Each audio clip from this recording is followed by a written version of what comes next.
Get ready with me for my maternity photoshoot. তো এখন আমার চলছে প্রেগনেন্সির 9 মাস, আর এর ভিতরে আমার কোনো ফটোশ্যুট করা হয়নি, তাই ভাবলাম যে আজকেই শ্যুটটা করি। তো আমি এখানে পরে নিয়েছি সুন্দর এই গাউনটা। যদিও আমার অপশানে অন্য একটা গাউন থাকলে আমি সেটাই পরতাম, কারণ আমি চেয়েছিলাম একটু রেড টাইপের কালার পরতে, বাট আমার হচ্ছে ড্রেসটা আসেনি, এই জন্য এটাই পরতে হচ্ছে। তো এরপরে চলো সিম্পলের ভিতরে একটু রেডি হয়ে নিই।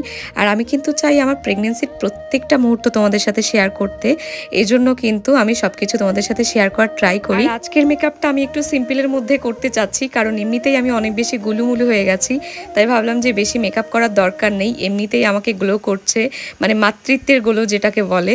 তো এখানে হচ্ছে দেখো আমি একটু বেশি করে ব্লাশ দিয়ে নিচ্ছি, কারণ এটা আমার ফেভারিট পার্ট। তো এই তো ফাইনালি আমি রেডি হয়ে গেছি, জাস্ট একটা ইয়ার টপ অ্যাড করব, তারপরে কিন্তু আমি একদম রেডি। তো আজকের লুকটা তোমাদের কাছে কেমন লাগলো অবশ্যই কিন্তু কমেন্ট করে জানিও, আর অবশ্যই বড় ব্লগটা দেখে নিও। তো চলো, ভালো লাগলে চ্যানেলটা অবশ্যই সাবস্ক্রাইব করে দিও।